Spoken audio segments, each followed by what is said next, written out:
Olá,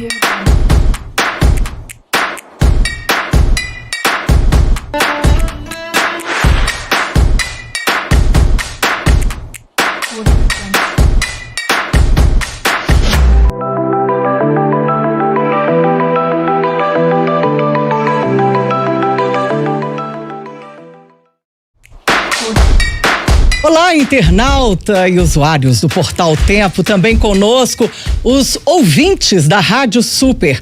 Estamos começando a live do Tempo que nesta semana retrata o setor automotivo em época de pandemia. Nosso entrevistado de hoje é o presidente da FenaBrave, a Federação Nacional da Distribuição de Veículos Automotores, Alarico Assunção Júnior. Participe conosco no WhatsApp 988-100-917. O DDD é o 31. Ou pelo facebook.com/portal O Tempo. Curta a nossa página, inscreva-se no Facebook.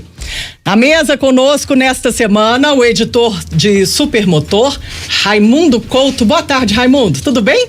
Boa tarde, Lenice. Boa tarde a todos. Boa tarde, Carlon. Boa tarde, Alarico. Obrigado pela oportunidade da entrevista.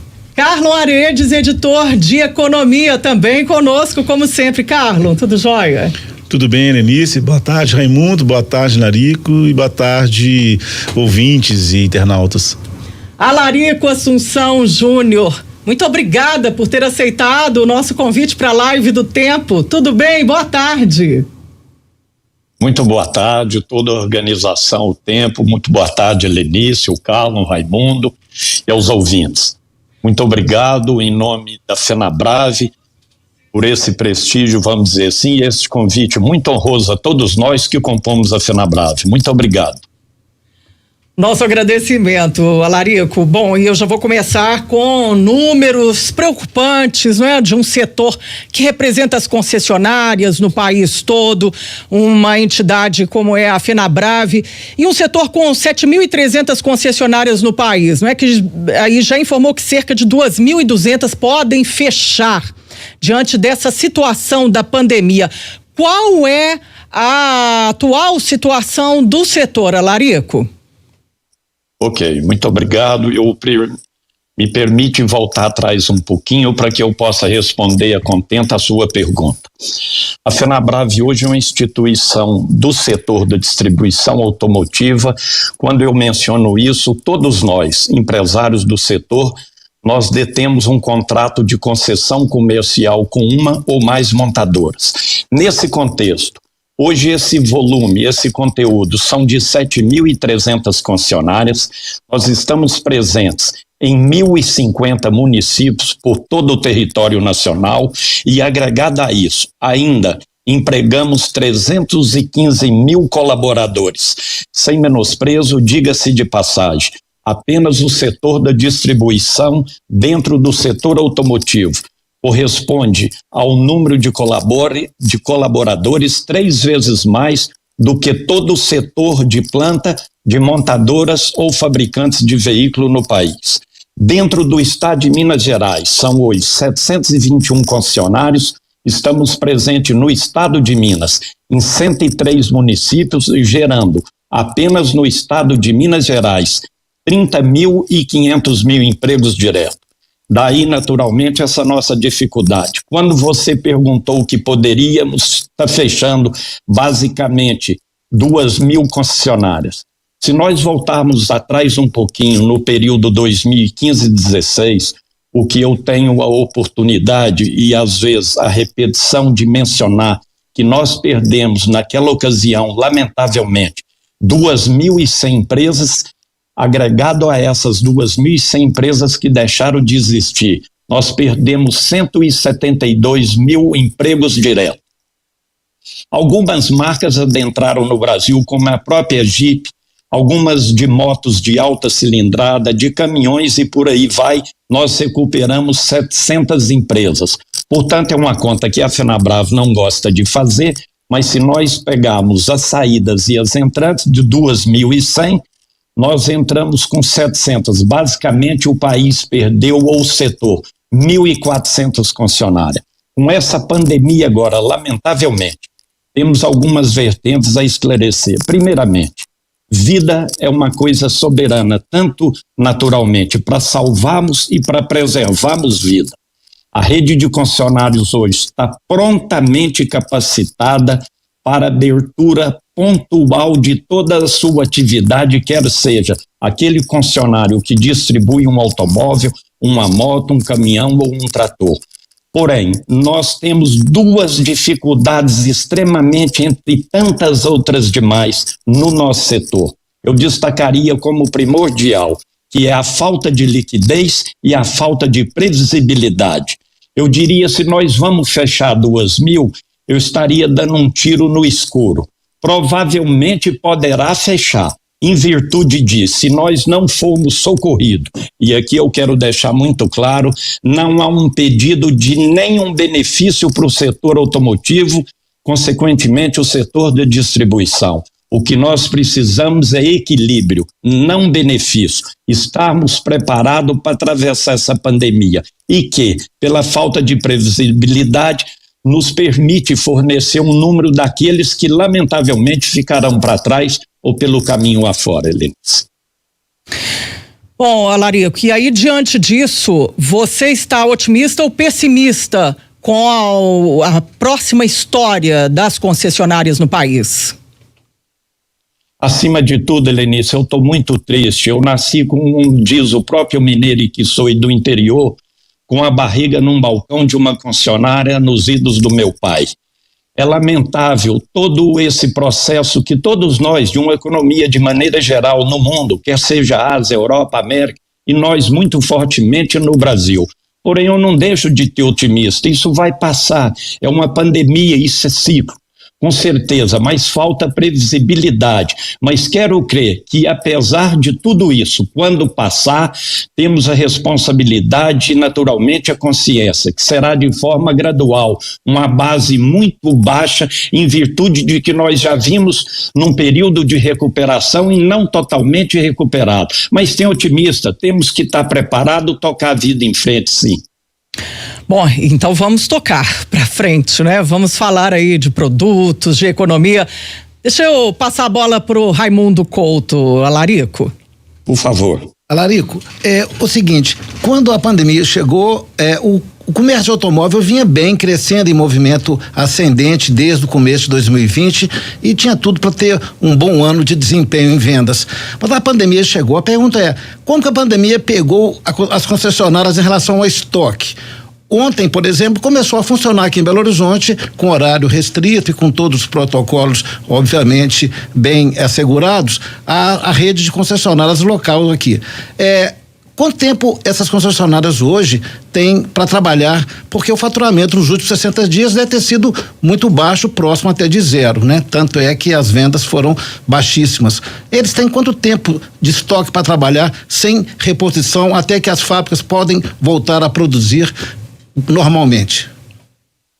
Ok, hoje nós devemos ter aproximadamente entre estoque de concessionário e pátio de montadora 215, 220 mil veículos. Eu quero agregar nisso. Daí são automóveis, caminhões e utilitários e comerciais leves. Se nós adentrarmos, nós poderemos ter aí de 3 a 4 meses estoque para que dê sustentação dentro dos volumes que nós estamos operando. Vale ressaltar um pouquinho que sem a titularidade por parte da FenaBrave para falar em nome de montadora, porém as montadoras tiveram uma queda em produção, que não é a nossa atividade. A nossa é a distribuição. Eles perderam 99% do que deveria estar produzindo. E o setor da distribuição, consequentemente, caiu 76,9%. E por que não caiu mais? Houve, naturalmente, uma modulação com referência à permissão, quer seja de Estado, quer seja de município. Nós mesmos, em Uberlândia, onde é a nossa sede, nós temos aí hoje uma autorização de abertura de fórmula modular. Abrimos na segunda, na quarta e na sexta. Outros municípios, como o caso de Belo Horizonte, foi mais restrito, onde as concessionárias puderam operar muito que parcialmente na prestação de serviço e na venda de peças e componentes. Mas se nós agregarmos toda essa modificação, e pelo Brasil afora também, que está de certa forma modular, com raríssimas exceções de alguns estados, onde elas estão funcionando plenamente, Santa Catarina, Distrito Federal, o estado de Goiás, como referência, o volume é muito baixo ainda. E esse estoque que você nos perguntou e o número que eu citei, provavelmente nós ainda podemos manter 90 dias, elas voltando nas suas atividades plenas, demais concessionárias, instaladas nos demais estados e, consequentemente, nos municípios, eu acho que para 3 meses seria o suficiente. Olá, Rico. Carlos, editor de economia, tudo bem? Algumas concessionárias, as concessionárias estão abrindo pelo país, alguns municípios que estavam com elas fechadas, né, como o caso de Belo Horizonte, voltaram desde segunda-feira. E eu queria saber o seguinte: nesse primeiro momento de demanda, quem que vai comparecer mais às concessionárias? É aquela demanda reprimida de quem já tem um bom poder aquisitivo e só estava esperando reabrir mesmo para comprar um carro mais luxuoso, um carro mais caro, ou aquelas pessoas que vão financiar um carro mais barato porque estão com medo de andar no transporte coletivo ou andar de aplicativo, né, como estava crescendo bastante, e essa pessoa vai voltar para o mercado consumidor. Quem que vai demandar primeiro? Olha, extremamente oportuna a sua pergunta. Vamos por hipótese, vamos por etapa. Nós temos alguns negócios que foram realizados em virtude do que eu mencionei. Alguns municípios com autorização plena e outros parciais. Por que a nossa queda não foi maior? Nós fizemos vendas que já estavam a caminho e elas foram processadas no decorrer do tempo da pandemia. Grande parte das vendas que foram realizadas também foi vendas eletrônicas. A internet, eu acho que é uma ferramenta extremamente importante que agregou ao nosso negócio muito mais fortemente, ainda no período da pandemia. Porém, a rede de concessionário já vem aí pelos últimos 15 anos numa questão a nível educacional do conhecimento, preparando e profissionalizando naturalmente as suas competências, os seus profissionais, para que toda ferramenta que agrega a nossa atividade, ela é bem-vinda. Então, a venda digital, nesse instante, foi um facilitador. Na retomada, nós acreditamos que ela venha continuar com uma possibilidade, sem sombra de dúvida, de um crescimento exponencial. Porém, quero lembrar, a riqueza interiorana que o país tem, não só em Minas Gerais, como os demais estados que compõem a federação, existe o critério do cliente, aquele que deseja fazer uma visita ao showroom. Ele vê o produto, o qual ele tem o desejo ou vem adquirir, ele quer tocar no produto. E isso é muito forte. Nós estamos preparados para isso também. Eu acho que não vai haver demanda reprimida, embora muito oportuno da sua pergunta, veículos de menores valores serão naturalmente, dentro da nossa crença, os mais procurados, em virtude que ele gera uma cadeia maior no que se refere ao volume e o desemprego muito acentuado. Então, naturalmente, as pessoas estão fazendo hoje já uma opção em favor do transporte individual em razão do transporte coletivo face à pandemia. Alarico, ainda sobre essa questão das vendas online, não é? Estava vendo uma pesquisa nos Estados Unidos que elas representaram de 10 a 15% do mercado total de veículos nos Estados Unidos no ano passado. Aqui no Brasil, esse movimento deve ser maior esse ano e até mesmo no mundo inteiro por conta desse tsunami que foi o coronavírus nas relações comerciais no mercado de uma maneira geral. E isso, qual que é o impacto das concessionárias? Montadoras vão continuar precisando das concessionárias ou essa venda vai ser cada vez mais direta? É o fim das concessionárias? Não, pelo contrário. A FenaBrave contratou já há 2 anos um trabalho de uma pesquisa elaborada mercado produção e distribuição. É uma empresa que é sediada na Europa, a CDP, a qual ela também presta serviço a várias montadoras. E diga-se de passagem, presta serviço à FenaBrave americana, que é a NADA, ou para nós aqui, a ANADA americana. Esse trabalho nos dá uma crença, mesmo com pandemia, que nós vamos ter vida longa. Além de que nós temos uma mercantilização por responsabilidade. Nós detemos, conforme eu mencionei, um contrato de concessão comercial e a prestação de serviço num país com característica geográfica continental, que é o Brasil. O concessionário tem um papel muito forte, muito importante e para longos anos, sem sombra de dúvida. Com referência às modalidades de venda, os Estados Unidos, com todo o seu desenvolvimento e desempenho e na proporção, naturalmente, com a comparação bem atrás que nós ficamos em volume e naturalmente no número de concessionários. Tem um crescimento, sim, conforme eu mencionei, exponencial. Hoje deve estar em razão de 4,5% as vendas digitalizadas no Brasil via concessionário. Elas poderão crescer. Eu diria que mesmo exponencial, podemos até dobrar, que já seria passar para 8,5%, que é estrondoso e é muito bem-vindo e é uma ferramenta que nós estamos prontos para atuar.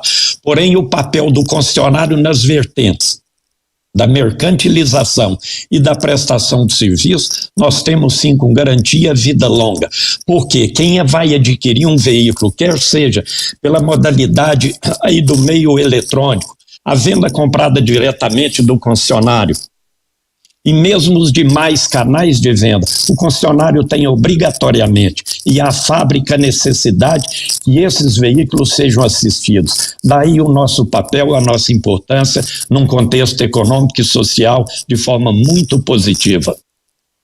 Que bom saber que as vendas online não vão ser concorrentes aí e de uma canibalização do setor, né? Das lojas físicas de vendas de veículos, Alarico. Bom, quero Sem passar dúvida. aqui a pergunta agora para o Raimundo Couto. Alarico, na semana passada Pois a não. Volks fez um anúncio de um novo modelo de negócio, onde ela começava a comercializar o modelo elétrico, o ID3. A própria Volks montaria uma loja virtual. O carro seria vendido diretamente, mas a comissão, o bônus, tudo seria feito pela concessionária, que serviria como uma intermediária para o test drive e a entrega do veículo. Mas a venda efetivamente seria feita online. Você vê nisso aí uma possibilidade de um novo modelo de negócio que pode ser empregado também aqui no Brasil? Eu acho que sim, e também é bem-vindo. Nós, concessionários, tenha certeza de que estamos preparados para qualquer caminho e não poderia ser diferente. Infeliz, eu penso, ou seria muito triste, um empresário do setor da distribuição que não aceita naturalmente as mudanças e aquilo que agrega à nossa atividade. É muito triste, é lamentável, naturalmente, é a perda de uma concessionária, que ela teria naturalmente o seu fechamento, deixaria de existir. Agregado a isso, a perda de emprego. Com referência a modalidades de venda, o setor está altamente preparado, com uma gestão extremamente profissional. Eu acho que, com referência ao que você citou, o carro elétrico, eu acho que ele ainda é um tiro inicial de partida, vai demandar muito tempo, até porque tem muito o que agregar e de saber como que será feito um carro elétrico, sua composição, de que vai ser essa bateria de lítio, hidrogênio, célula de combustível, como será o descarte, a composição. Hoje um preço de um veículo elétrico em países mais desenvolvidos, que já tem naturalmente um volume maior um tanto do que no Brasil, ainda é muito baixo, o carro é muito caro. Eu acredito que vai ter que ter um acerto, uma composição nos fornecedores, na produção desse veículo e na distribuição. E muito fortemente o governo vai ter algum incentivo aí sim no carro elétrico para que ele possa gerar volume. Hoje um carro elétrico é basicamente 2,5 vezes a 3 do que um automóvel. Com esse desemprego, essa pandemia, situação econômica já anunciando basicamente praticamente 6% de regressão de PIB é muito lamentável. Acredito sim, o carro elétrico já é uma realidade. Porém, na geração de volume, na consistência para que uma fábrica possa manter produzindo esse produto e a rede de distribuição, nós vamos levar alguns bons anos ainda. Independente disso, nós temos o carro híbrido, que é uma passagem. Eu acho que ele não veio eternamente para ficar. Eu acho que ele é naturalmente uma alternativa positiva de um veículo de combustível fóssil para um totalmente elétrico. Eu acho que nós temos ainda uma maturidade no veículo híbrido e acho que esse sim terá uma vida aí a curto e a médio prazo. Aí depois, com volume para que haja escala, o carro elétrico. Larico, o Carlos Aredes agora quer falar com você sobre economia. Pois bom, Larico, com relação a crédito, muita empresa precisa aí de um socorro financeiro, né, com um crédito, com juros subsidiados para capital de giro, para pagar fornecedor nesse primeiro momento. O setor meio automotivo tem um acordo aí de um crédito de 40 bilhões para toda a cadeia, mas há uma reclamação muito grande de que não está chegando na ponta. Como é que o senhor vê essa situação? Também muito oportuna a sua pergunta. Carlos, existe o seguinte: nós temos trabalhado diuturnamente todo o setor, vamos dizer, essa cadeia, ou esse tripé, Anfávia, Sindipeças e Fenabrave. Temos tratado via Secretaria CEPEC do Ministério da Economia, com o BNDES, e quero te dizer e afirmar, nós não queremos recurso abaixo do que seja naturalmente um mercado. Com toda presteza, nós precisamos de equilíbrio, não benefício. Eu acho que o que já houve no passado não é nem bem-vindo. Nós não queremos o seguinte: hoje você tem uma taxa referencial Selic, tratando de economia, bancos trabalhando aí que são nossos parceiros, até em 13%, nós temos que achar um caminho, nem tanto ao céu, nem tanto ao mar, um equilíbrio do custo desse dinheiro, e pior ainda do que o custo de dinheiro, entre todas as nossas necessidades hoje no setor da distribuição face à pandemia, chama-se liquidez. Porventura, se essas concessionárias e o número que a própria Lenice citou ficarem pelo caminho aí, 2.000 concessionárias, o ponto principal é a liquidez. Eu quero dizer para vocês, no setor da distribuição não existe uma horizontalização. Nós temos empresas de porte pequeno, porte médio e porte grande. Independente do seu porte, precisamos de liquidez. Mais uma vez, independente do porte. E esse dinheiro não está chegando na ponta. Acredito com as conversações, e aí vamos dizer, com muito cuidado, o governo tem naturalmente tratado dessa questão com essas 3 instituições de forma muito forte, mas o tempo está se passando, e agregando a previsibilidade, que também é uma dificuldade muito forte a nós, a cada dia, a cada semana vai deteriorando, vai piorando. Nós temos compromisso para manter empregos, compromisso com fornecedores, compromissos com o próprio governo em pagamento de impostos e tudo mais. Esse é o ponto ápice, é o principal necessidade do setor hoje. E mais uma vez, não queremos benefício, queremos um fôlego para atravessarmos aí 90, 120 dias. Esse é o ponto principal, crédito. Mas esse crédito, Larico, ele passa pela falta de confiança do setor financeiro, dos bancos, em relação não somente ao setor de concessionárias, como em relação ao mercado em geral?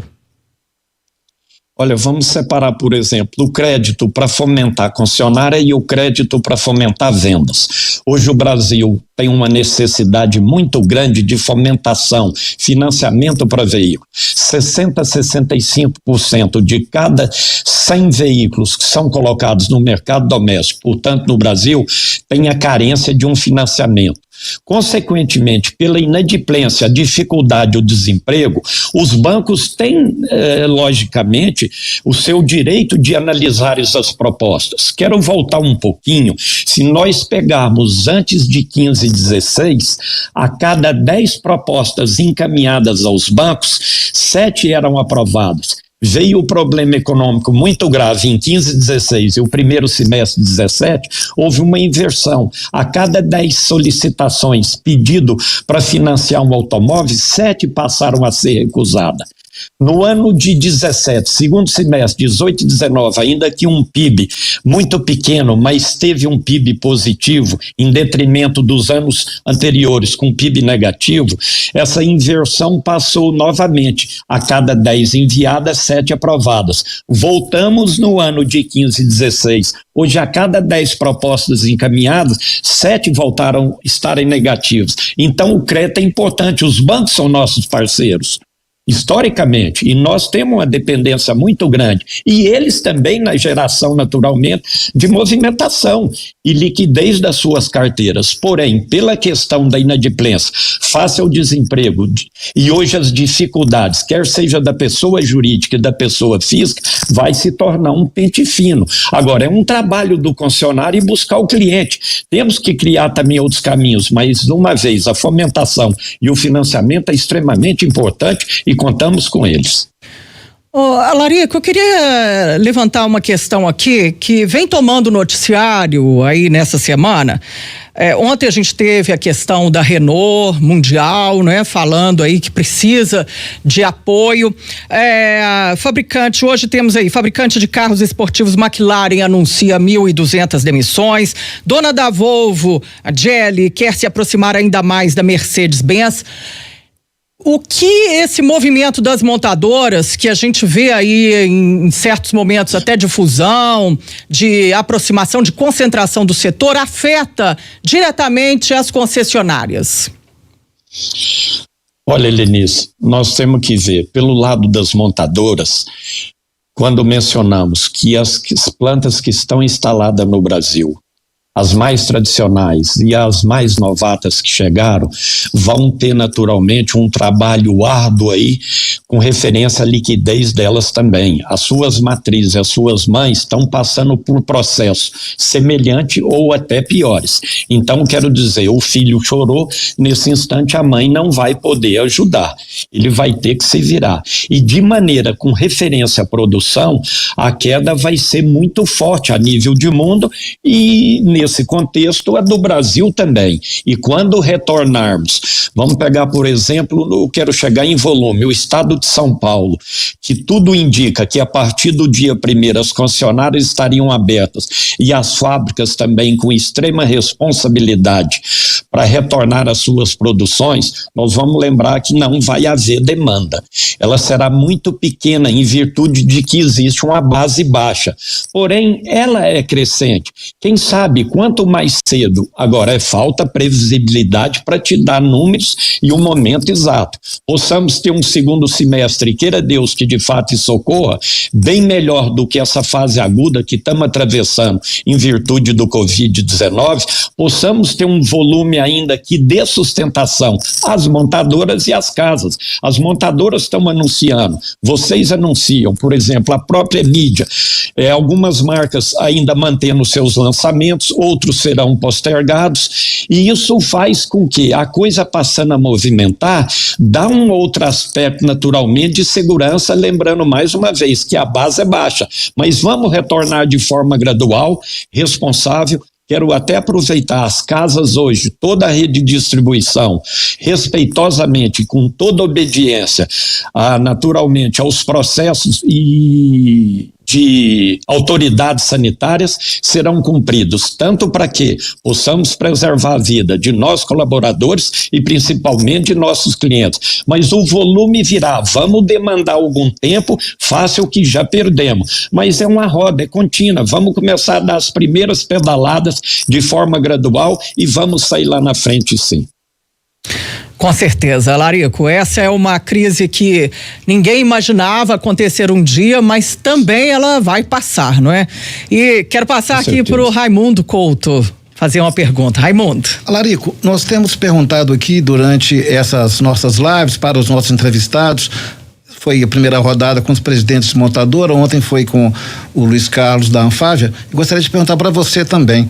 Nesse momento eu queria saber como que a FenaBrave enxerga uma possibilidade de voltar a discutir um assunto que já foi muito debatido, mas nunca implementado, e que o governo federal poderia incentivar e poderia mudar inteiramente o panorama da vida das concessionárias, da vida econômica, que é a renovação de frota. Como que você enxerga essa possibilidade na atual conjuntura? Olha, há mais de 30 anos que eu, Alarico, trabalho em projeto de renovação de frota. Passamos por N governos, inúmeros presidentes da República, inúmeros ministros, hoje da infraestrutura, quer indústria e comércio. Existe hoje uma aglomeração de 19 instituições, citando aí a própria Anfávia, Sindipeças, FenaBrave e tantos outros organismos e instituições mais. Eu, Alarico, firmo categoricamente: o melhor projeto de renovação de frota, ele está pronto.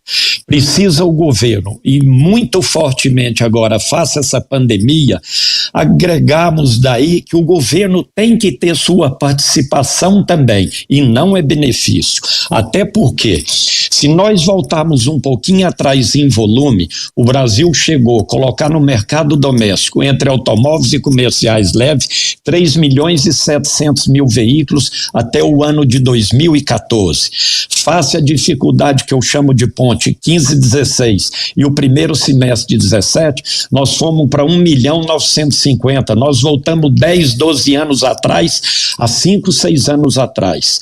Hoje, com essa pandemia muito mais fortemente, nós não devemos atingir, com todo o otimismo, o trabalho necessário que temos em conjunto que fazer com os prestamistas, com as montadoras e a distribuição automotiva no Brasil, poderá ser que esse volume não chegue a 1.800.000, tendo um segundo semestre ainda favorável. A renovação de frota é extremamente bem-vinda, e temos ainda algumas consciências acertadamente entre essas 19 instituições, porque nós temos que separar como fazer a renovação de frota.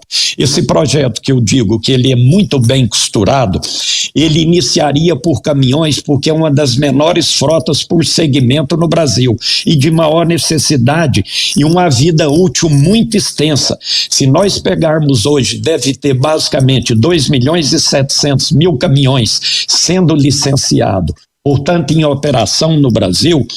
Se nós pegarmos 80% da frota, ela ultrapassa 22 anos de vida. Se nós pegarmos 20, e por curioso, os 20% da frota de caminhões no Brasil, ela está na mão de transportadores e frotistas, ela chega a 18 anos. Uma vida média de todo 100%, ela tem 20 anos, é extremamente desgastada e velha. Mais uma oportunidade, naturalmente, de iniciarmos a renovação de frota, esse projeto por caminhões. Nós temos um número que poderia agregar no Brasil, num primeiro ano, aí, no que se refere à retirada de caminhões os mais velhos. E aqui eu quero dizer que com esse projeto não é tirar um caminhão de 30 anos de circulação para um 0 quilômetro. Nós queremos é diminuir a altura do degrau. Você sai de um de 30 para um de 20 e assim sucessivamente até chegar num veículo zero. E logo na sequência, um primeiro ano,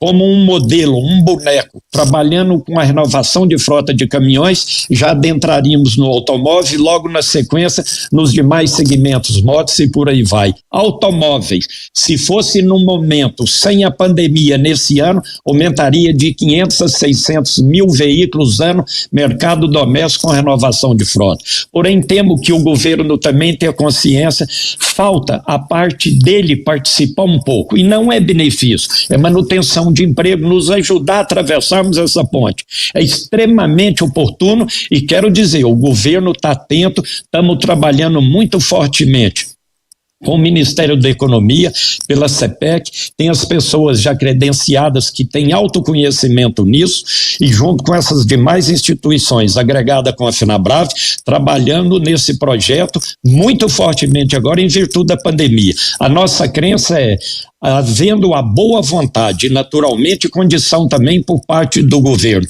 e é tanto socorro, isso possa estar aí, quem sabe, muito ainda a ser dado um tiro de partida ainda dentro desse exercício de 2020. Alarico, o Carlos Aredes quer fazer uma pergunta para você agora. Bom, sobre precificação, né, preço. A gente tem, por um lado, né, a produção hoje afetada e os custos de produção afetados pelo câmbio, né, o dólar tá batendo aí R$6, mas por outro lado também tem-se o estoque, como o senhor já mencionou, e ontem o presidente da Anfávia falou disso também, um estoque de aproximadamente aí 4 meses de produção. E isso ameniza um pouco essa questão da pressão cambial, e também tem a necessidade de venda, né, que promoções é a melhor forma aí de atrair o público de volta, né? Como é que vocês vão fazer com essa precificação nesse momento? Eu vou separar a questão da produção porque tem fábricas já anunciando aumento. E nós até respeitamos em virtude que trabalham com cesta de moeda. Olha o que virou, lamentavelmente. O real, uma moeda mais desvalorizada hoje a nível de mundo. O dólar, naturalmente, nesse patamar aí que se encontra hoje. As montadoras com suas cestas de moeda estão agregando naturalmente os custos de insumos, de peças, de componentes. E também no Brasil, que muito, e principalmente peças de alta tecnologia, os chips eletrônicos e tudo mais, na bolsa que eles têm de moeda, consequentemente muito forte o dólar. Parece até curioso, eu até cito, com a pandemia o mundo entrou em promoção. Eu acho que quem tinha 100 passou a valer 10 hipoteticamente e por aí vai. O que nós temos de estoque e nós nunca pusemos preço em produtos quais nós mercantilizamos. Nós compramos e temos um preço sugerido. Face essa dificuldade e o desemprego, eu acredito não necessariamente pelo preço. E temos que lembrar, temos um estoque muito grande, naturalmente, dos chamados carros usados e os seminovos. Por que eu separo os usados dos seminovos? Os seminovos são veículos, naturalmente, com menos anos de uso de operação e, portanto, com baixas quilometragens. Você vai ter um volume muito acentuado. Isso vai estar no mercado e atrapalha, consequentemente, nesse momento, o veículo zero. Você hoje tem veículos seminovos, às vezes com uma composição de acessórios e equipamentos, um preço naturalmente muito proporcional de que seria o chamado veículo de entrada, ou de maneira muito comum, o carro popular. Eu acho que nós não vamos só trabalhar no preço, eu acho que o cliente vai ter naturalmente benefício para que ele possa, nesse momento difícil, comprar um carro. Mais uma vez, lamentavelmente distribuímos também equipamento para transporte coletivo, mas acho que o transporte individual, por alguns meses, vai sobressair em virtude de que se o seu usuário, quer seja por compartilhamento, quer seja um veículo via rental, ou mesmo aquisição dele, que nós ainda, os brasileiros, temos muito, com toda dificuldade, aquela ânsia, vontade, é termos uma casa e termos um automóvel. Isso é muito forte, isso é da nossa cultura, vai continuar. Porém, face ao estoque que nós temos, os veículos serão os 0 quilômetro. Termos que criar condições para que nós possamos colocar esses carros no mercado. E acredito que num primeiro momento possa até ser o preço, mas não em virtude naturalmente para desalvaescar, em virtude da própria concorrência com os seminovos e com os usados. Ô, Alarico, qual que é atualmente o percentual na venda de um carro que fica para montadora, para concessionária, para o governo? Aí a gente já sabe esse percentual enorme aí, né? Cerca de 1/3 do carro. Não é o momento de cada um aí abrir a mão um pouco dessa margem de lucro, reduzir a margem de lucro e ganhar no volume? Porque vários consumidores reclamam que o preço do carro no Brasil é caríssimo, inviável para muita gente. Como é que dá para fazer aí essa nova conta? Ou não dá? Ninguém quer abrir mão da margem de lucro? Lenice, não se trataria disso nem de margem de lucro. De muitos anos para cá, lamentavelmente, o carro agrega uma carga tributária a maior do mundo. Hoje, indiscutivelmente, se você pegar a Ásia, Europa, Estados Unidos, é a maior carga tributária. Não culpo também só o governo. E as montadoras, nós não conhecemos custo delas. Nós nunca tivemos acesso a isso e nem queremos ter. Não é esse o papel. Sabemos que tem. Eu falo pela própria concessionária. Você, se não for pelo volume, nós já estaríamos falidos há muito tempo. Hoje nós agregamos naturalmente outros negócios dentro de uma concessionária. O que é importante? A manutenção do carro, os componentes, as peças, acessórios, tudo isso faça com que você gere um conteúdo maior, vamos dizer, de divisões dentro do que a concessionária precisa ter de receita para a sua manutenção e a sua sobrevivência. Eu diria que pode ter certeza, com referência à montadora, prestamista e nós, os distribuidores, tudo que for possível, em virtude em bem do cliente, ele é a nossa razão. A vertente principal é o cliente, é a ponta. Se não fosse o cliente, não existiria o concessionário, o prestamista e muito menos a montadora também.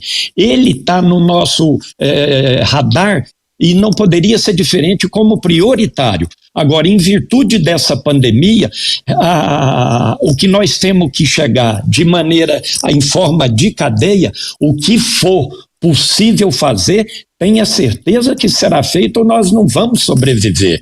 Agora, existem custos que agregam ao negócio, você não pode deixar de agregar. Aquilo vem de maneira geral, a própria moeda, o câmbio, isso é importante dentro da nossa atividade porque é repassado. Agora, é um momento de promoção, é um momento de dificuldade. Eu diria que nós deixamos de viver basicamente no hospital, estamos vivendo num pronto-socorro, onde às vezes um hospital fecha numa determinada hora e o pronto-socorro é 24 horas. Tudo que é possível, e a FenaBrave tem estudado isso com muito cuidado, a maneira do seu retorno à sua atividade plena, com os cuidados, mais uma vez, na preservação de vida, que também gera a economia para que eles estejam no seu trabalho do dia a dia, quanto aquilo que nós vamos levar e oferecer aos nossos clientes. Não é um trabalho fácil. Nós temos como trabalho principal ir buscar o cliente e daí ver o que é possível fazer. Os concessionários estão prontos naturalmente para atendê-los. O cliente é a nossa razão principal. Com certeza, Larico, e nós também queremos ter aí produtos mais viáveis, não é, para o nosso bolso. Só não dá para querer colocar aí a questão só no dólar, não é? Porque a gente tem aqui, o setor de autopeças aqui é super atuante. Em Minas Gerais temos grandes produtoras de autopeças, não é? Então, é uma cobrança imensa que temos do consumidor. Por que o carro ainda é tão caro no Brasil se comparado a outros países? Bom, o Raimundo Couto quer fazer outra pergunta. Larico, como projetos como o Renave e a Lei de Retomada do Bem podem ajudar a fomentar o setor? Eu estou na presidência titular da FenaBrave há quase 6 anos. Nós já trabalhamos isso com o presidente, o qual eu sucedi. Um trabalho muito forte com a Fenalto, um trabalho muito forte também de apoio com a Anfávia. Nós estamos por muito pouco, o Renave seria uma solução extremamente favorável se já estivéssemos operando com ele, que é, como eu disse, uma ferramenta eletrônica extremamente bem-vinda.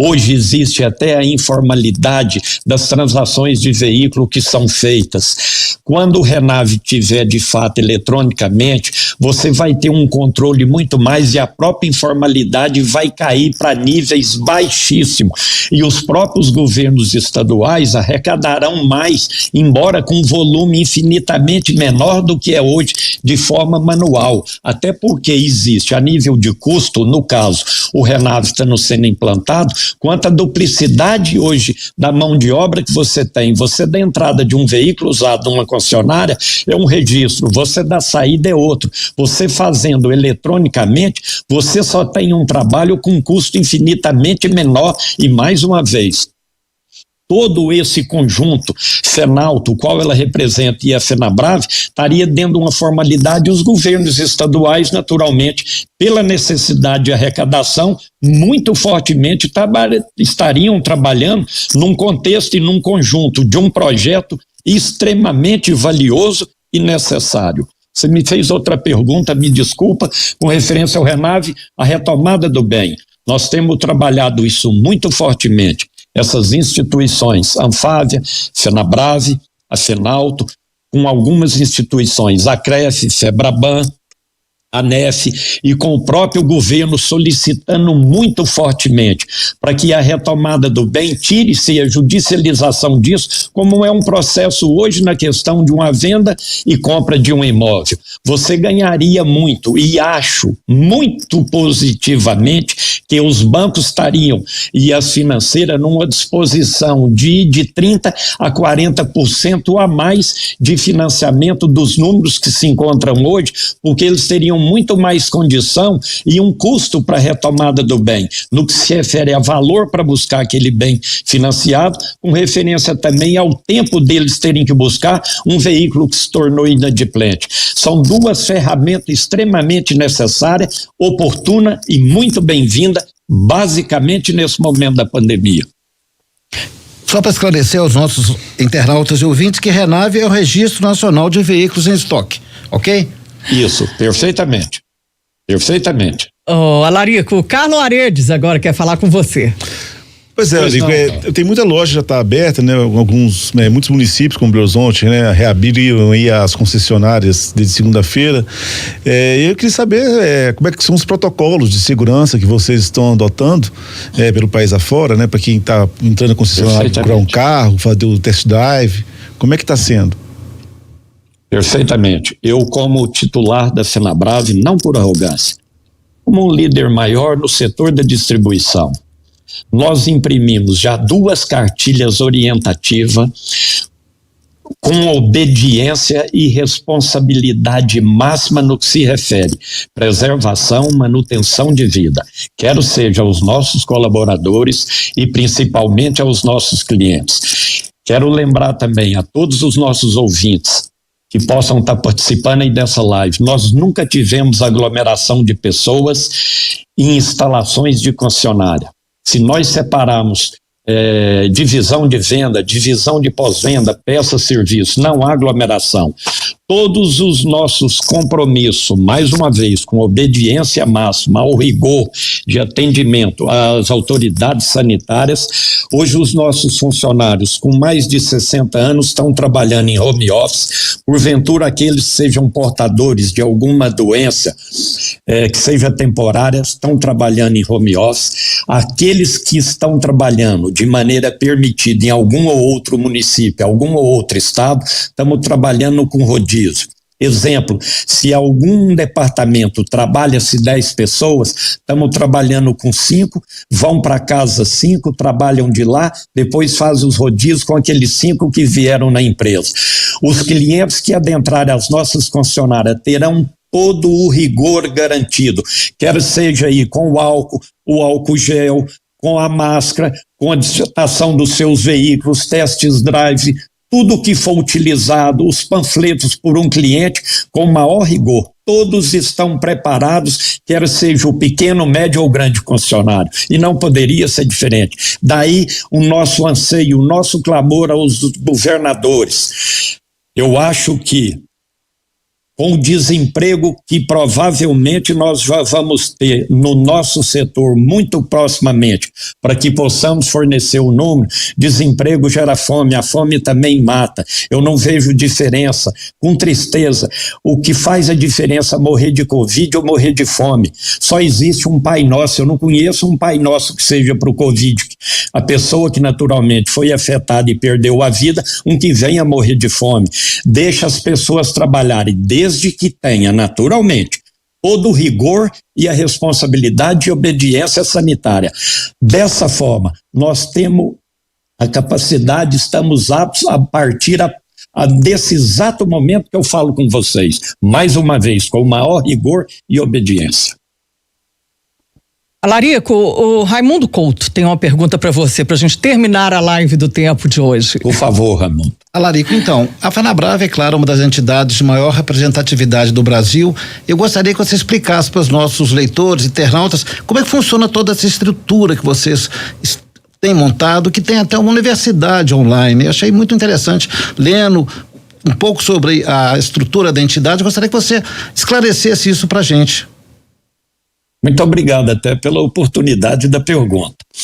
A FENABRAVE, a FENABRAVE é esse organismo que eu já falei, além de hoje ainda 7.300 funcionários, empregamos ainda 315 mil colaboradores. A FENABRAVE dispõe de 23 regionais, espalhada por quase todos os estados que compõem a federação. Agregado a isso, nós temos 3 pilares fundamentais dentro da FENABRAVE. O primeiro, não por importância, apenas por numeração. Temos a inteligência de mercado, que sem menosprezo aos demais países aqui da América do Sul e Caribe, é o maior banco de dados de veículo. A FENABRAVE dispõe, com exceção dos Estados Unidos, em todo o continente americano, em virtude de que licenciamento de carro e conhecimento de frota separada por segmentos, do automóvel ao caminhão, ao ônibus, etc., e por aí vai, e a moto. Dentro dessa inteligência de mercado, que é o coração da FENABRAVE, nós temos outros 2 pilares, um por necessidade, que é o pilar político. A FENABRAVE dispõe e montou nesses últimos anos a FREMOB, que é a Frente Parlamentar, que ela é formada por senadores, por ser uma frente mista, e por deputados federais. Hoje essa bancada nossa está formada por 227 integrantes, mais uma vez, entre senadores e deputados. Por que criamos? Pela necessidade da questão política no Brasil. Não criamos em instante algum, jamais por intenção, criamos uma comissão, uma frente parlamentar mista, naturalmente para atacar quem quer que seja, apenas pelo direito de defesa.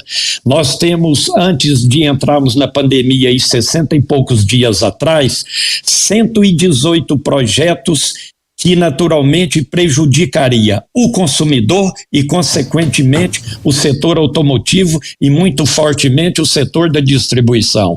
Por exemplo, a volta da bolsinha dos primeiros socorros, até que prove em contrário, nós somos contrário, que não fez efeito e não teve nenhuma necessidade. A volta do extintor de incêndio, com toda a segurança, não funcionou. País nenhum adota novamente o extintor de incêndios até então nos seus veículos, e por aí vai. Então essa frente foi criada por uma necessidade, a defesa da nossa atividade legitimamente. E um dos pilares mais importantes é o do educacional, que é a Universidade FENABRAVE. Nós temos hoje na sua grade de cursos, se não me falha, 125 cursos, onde nós distribuímos para 1.800 pontos ensino à distância na formação de talentos. Agregado a isso, nós temos o foco, que é o Fórum de Concessionários, paralisado, lamentavelmente, porque ele é presencial em virtude da pandemia, onde a FENABRAVE, com seus instrutores, vão em 25 localidades no país e de forma separada por segmentos. O pessoal de automóveis, de moto, caminhões, tratores, tem as aulas sugeridas e, naturalmente, as aulas que a FENABRAVE presta. Junto a isso, a FENABRAVE tem alguns acordos com universidades na prestação de cursos mais extensivo, que é o doutorado, pós-doutorado e temos mestrado.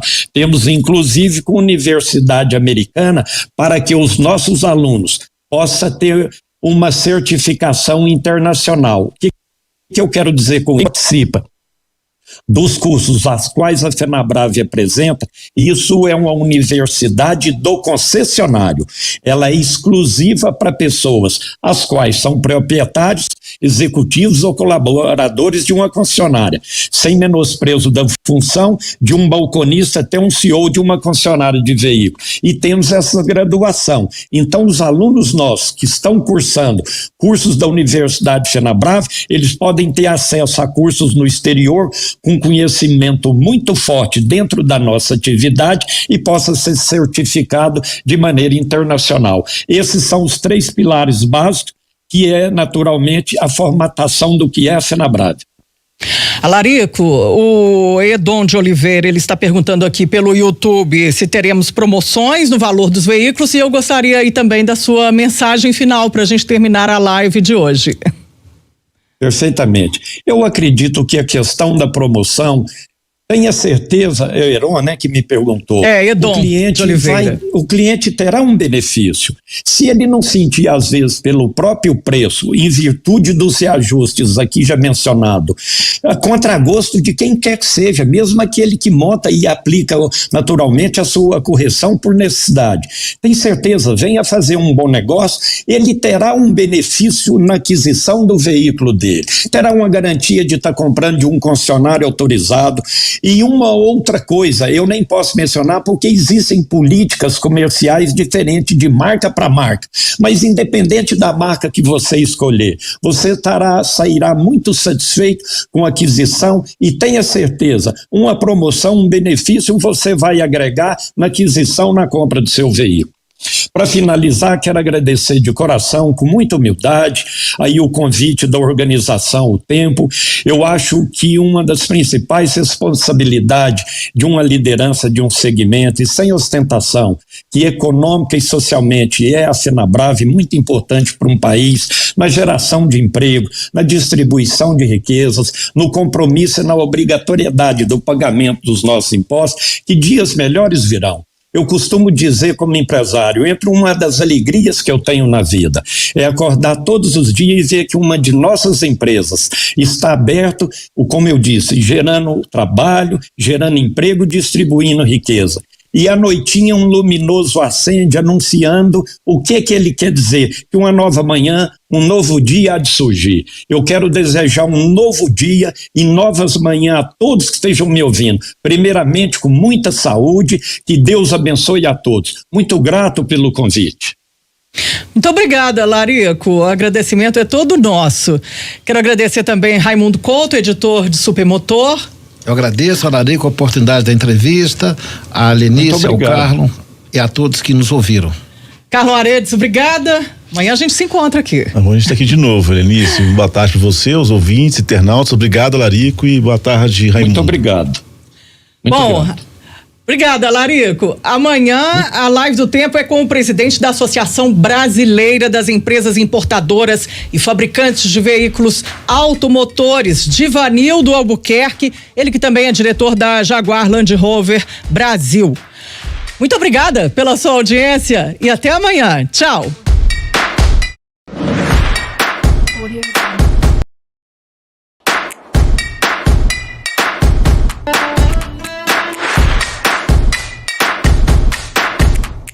Audio Jungle.